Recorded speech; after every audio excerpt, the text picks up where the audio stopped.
اعوذ باللہ من الشیطان الرجیم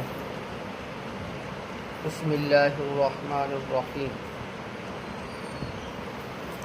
وسیق الذین کفروا الی جہنم زمرا، اور کافروں کو ہانکا جائے گا جہنم کی طرف گروہ در گروہ، حتیٰ اذا جاؤہا، یہاں تک کہ جب اس کے پاس پہنچ جائیں گے، فتحت ابوابہا، اس کے دروازے کھول دیے جائیں گے، وقال لہم خزنتہا، اس کے دروغے ان سے کہیں گے، الم یاتکم رسل منکم، کیا تمہارے پاس تم ہی میں سے رسول نہیں آئے تھے، یتلون علیکم آیات ربکم، وہ تم پر اپنے تمہارے رب کی آیات کی تلاوت کرتے، وَيُنذِرُونَكُمْ، اور تمہیں ڈراتے تھے، لقاء یومکم ھذا، اس دن کی ملاقات سے، قالوا، وہ کہیں گے، بلا کیوں نہیں، ولیکن حقت کلمۃ العذاب علی الکافرین،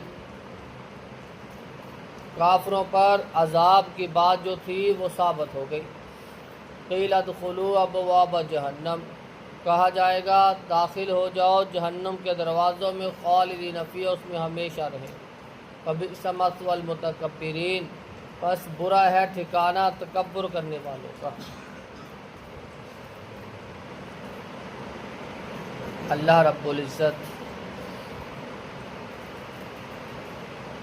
نے انسان کی جزا اور سزا کے لیے جنت اور دوزخ بنائی۔ یہ دنیا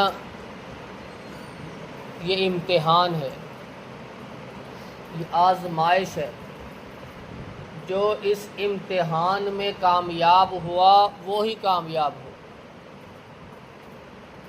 جس نے یہ امتحان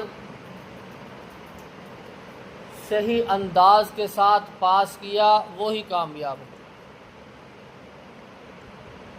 قرآن و سنت، جس نے زندگی قرآن و سنت کی پابندی میں گزاری وہی کامیاب ہو، جس نے اپنی منمانی میں گزاری وہ ناکام ہو جائے گا۔ وسیق الذین کفروا الی جہنم زمرا، کافروں کو گروہ در گروہ جہنم کی طرف دھکیلا جائے گا، ہانکا جائے گا، ان کے لیے جہنم کے دروازے کھول دیے جائیں گے۔ داروغے پوچھیں گے آپ کے پاس رسول نہیں آئے تھے؟ کہیں گے آئے تھے، اقرار کریں گے، وہ تمہیں تمہارے رب کی آیات پڑھ کے سناتے نہیں تھے؟ سناتے تھے۔ تمہیں اس دن کی ملاقات سے ڈراتے نہیں تھے؟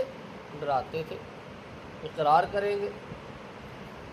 تو پھر آپ نے انکار کیوں کیا؟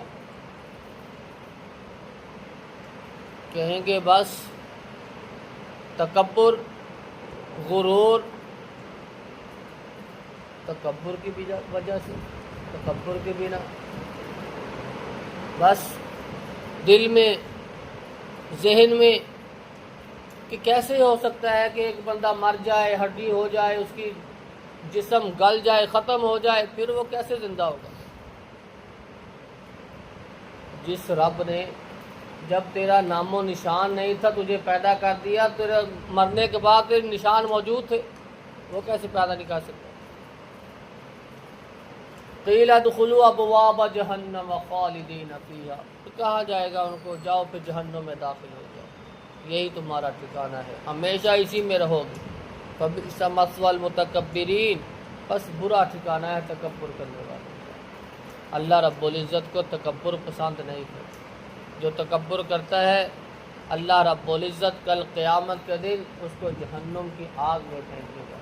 اللہ رب العزت سے دعا ہے کہ اللہ رب العزت ہمیں صحیح معنوں میں مومن بن کر قرآن و سنت کے مطابق زندگی گزارنے کی توفیق عطا فرمائے۔ اللہ رب العزت ہمیں جہنم کے عذاب سے محفوظ فرمائے۔ سبحان ربک رب العزت